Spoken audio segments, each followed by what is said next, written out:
तुकडोजी महाराज प्रतिष्ठान भाजीमारी तालुका पारसनी जिल्हा नागपूर अंतर्गत नेहमी आपण एक गणिताचा व्हिडिओ करतो। व्हिडिओचं नाव असते हे आलेच पाहिजे। आता हा भाग 12वा आहे। हे आलेच पाहिजे तर याच्या आधीचे भाग ज्याला पाहिजे असेल त्यांनी यूट्यूब चॅनलवरती बबलू गाडवे या नावाने सर्च करायचं आणि तिथे गेल्यानंतर तिथे तुम्हाला हे व्हिडिओ पाहायला मिळतील, वेगवेगळे व्हिडिओ पाहायला मिळतील। तर चला आता आपण शिकूया वर्ग आणि वर्गमूळ, घन आणि घनमूळ, त्यांचे मूळ आणि घात याच्यातला फरक काय, हा फरक बरेच विद्यार्थ्यांना समजत नाही आणि बेस पाया समजला नाही की मग ते मोठे गणित सोडवायला अडचण जाते। म्हणून आपण या छोट्या गणितापासून सुरुवात करू आणि व्हिडिओ नंबर 13 वरती आपण गणित सोडू। म्हणून ज्यांनी व्हिडिओ नंबर 12 समजून घेतला, भाग 12 त्याला 13 मध्ये गणित सोडवायला सोपे जाते, म्हणून लक्षात घ्यायचं आणि पुढचा व्हिडिओ आता आपण तयार करू आणि त्यानंतर तुम्हाला समजू सांगू। चला आता आपण समजून घेऊ। ए चा वर्ग, ए चा वर्ग म्हणजे काय, कसं लिहितो आपण?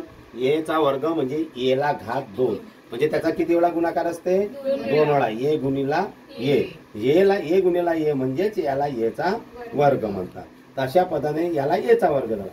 परंतु आता ए च्या वर्गाच्या ऐवजी आपण ए चे वर्गमूळ, आता वर्गमूळ लिहिताना कायचं, कर्णी चिन्हात ए टाकायचा आणि त्याला कोटी 2 असते, नाही लिहिले तरी चालते, याला वर्गमूळ म्हणतात। किंवा कर्णी चिन्हात ए त्याला कोटी 2 लिहिलं हे चालतं, किंवा ए ला घात 1/2 हे झालं वर्गमूळ। फक्त ए ला घात 2 लिहिलं तर वर्ग होते आणि याला 1/2 लिहिलं तर वर्गमूळ होते। तर या दोघातला फरक आहे, बस एवढाच फरक आहे, हा लक्षात ठेवायचा आणि त्या पद्धतीने गणित आपल्याला सोडवायचे।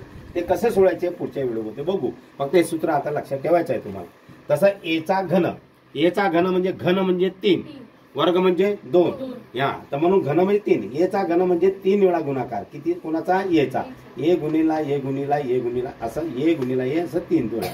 जर ए चा वर्ग 5 दिला तर किती वेळा गुणाकार करायला लागेल? 5 वेळा।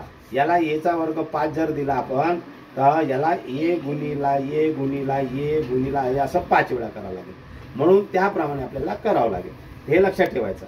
ते ए चा घन 3 झालं। आता हा ए चा घन 3 झालं, याला घनमूळ मध्ये लिहायचं असेल तर कसं लिहावं लागेल?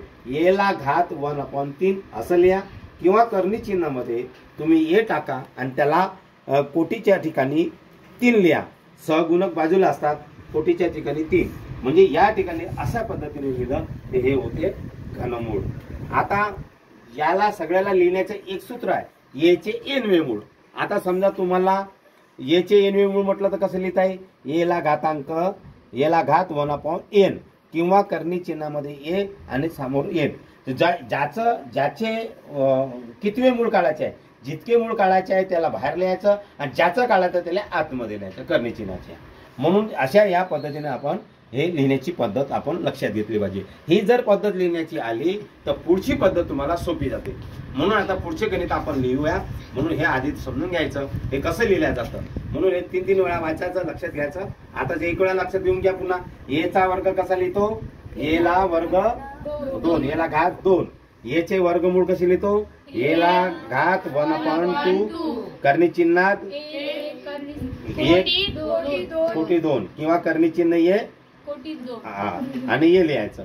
तसं ए चा घन कसं लिहितो? ए ला घात 3 आणि त्याचे घनमूळ कसे लिहितो? ए ला घात 1/3 आणि कर्णी चिन्हात ए कोटी 3।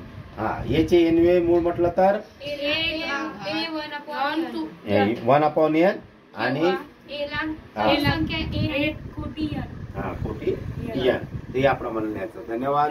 मी बबलू गाडवे, भाजीमारी, तालुका पारसनी, जिल्हा नागपूर। जय गुरुदेव, जय गुरुदेव। हे आधी समजून घ्यायचं, त्याच्यानंतर मग आपण सोडूया। रेडी?